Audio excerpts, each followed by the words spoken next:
Bem-vindo ao Screencast sobre como conduzir um projeto de investigação, com particular incidência para a área da saúde. Neste vídeo, vamos ficar com uma visão geral dos estudos do tipo correlacional mais utilizados. E porquê? Porque um investigador precisa de saber quais são as alternativas possíveis para conduzir o seu estudo. Só assim, ele pode escolher o tipo de estudo mais adequado ao problema que quer investigar e seguir a estrutura desse tipo de estudo. A partir da classificação geral dos tipos de estudos, vamos abordar estes que estão aqui assombreado, que são os estudos que visam explicar ou descrever como é que as variáveis covariam, variam umas com as outras. Não no sentido de umas provocarem as outras, serem a causa das outras, mas variarem juntas ou em associação, ou seja, nível 3 de investigação. E estes são os tipos de estudos que nós vamos abordar durante este vídeo. Quando o que se pretende é explorar e descrever relações, ainda a nível mais exploratório, que não são conhecidas, deve-se utilizar um estudo descritivo correlacional. Aliás, alguns dos inquéritos que nós vimos na secção dos estudos descritivos podem ser utilizados para esta questão também. Tipicamente, os inquéritos comparativos, onde se tenta ver se existe relação entre, por exemplo, o fator de risco de uma doença e a evidência ou a manifestação de uma doença. Já quando se conhece melhor essa relação e se pretende explicá-la, predizer a relação entre as variáveis, ou seja, a sua força e direção, aí já se usa um estudo correlacional puro. Quando se pretende verificar determinadas proposições teóricas, ou seja, se um modelo que já foi apresentado numa teoria, que já foi proposto numa teoria, se isso se aplica num caso em particular, numa amostra em particular ou num grupo específico, então já se usa um estudo chamado de verificação de um modelo hipotético causal. Dando exemplos de tudo isto, e começando pelo mais simples, que é o estudo descritivo correlacional, está ainda naquela fronteira entre os descritivos e os correlacionais. O investigador vai explorar se existem ou não as relações entre as variáveis, mas mais no sentido de as descrever.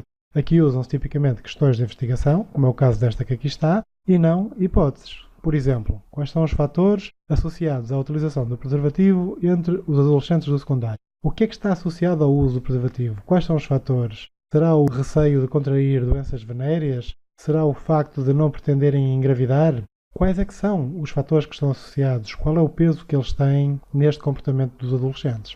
Se a relação já foi estudada em projetos anteriores e se pretende aplicá-la melhor, descrevê-la melhor, nomeadamente a tal força e direção, que é com que intensidade é que a variação de uma variável se manifesta também na variação das outras variáveis e em que direção, se variam no mesmo sentido ou em sentidos opostos. Então aí já se usa um estudo correlacional, logo já há hipóteses, porque já se assume que há relação e vai-se a dizer, por exemplo, que uma variável está diretamente relacionada ou inversamente relacionada com outra variável e em que medida.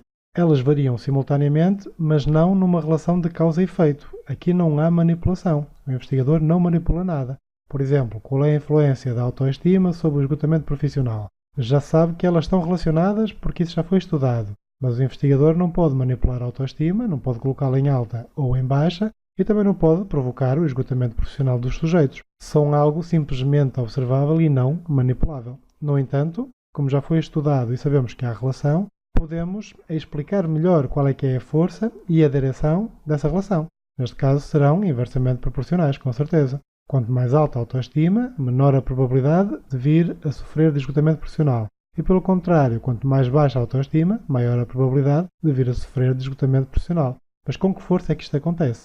Finalmente, o mais raro, que é a verificação de modelos teóricos, é pôr à prova um modelo que já está definido, e um modelo hipotético que já foi explicado e definido numa teoria. E para quê? Para explicar um fenómeno em particular. Está aqui um exemplo que é um pouco rebuscado, mas para todos os efeitos o que isto significa é ver até que ponto é que estas várias variáveis, que já se estudou que estão relacionadas, se aplicam aos idosos que vivem no seu domicílio. E que variáveis são essas? O suporte conjugal, ou seja, o casal apoiar-se mutuamente, os aspectos conflituais, se são muito dados a conflitos ou não, e as estratégias adaptativas, como é que fazem as pazes, digamos assim, como é que eles resolvem os seus diferendos para lidar com as tais dificuldades cotidianas. Até que ponto é que estas três variáveis estão relacionadas com a satisfação desses casais de idosos que vivem nos seus domicílios e não em lares ou com os seus familiares, o que seria pôr à prova num grupo em particular. Finalmente, resta referir o enquadramento deste vídeo no conjunto de todos os screencasts do curso Estamos na primeira etapa da fase metodológica, que consiste em escolher um desenho de investigação, que é uma etapa que se destaca pela escolha do tipo de estudo que o investigador vai conduzir, que, como vemos, é um dos vários elementos, mas, neste caso, o que ganha mais preponderância. E, neste caso, fez-se uma apresentação dos estudos do tipo correlacional mais utilizados, porque noutros vídeos detalhar-se-ão cada um dos outros dois grandes itens.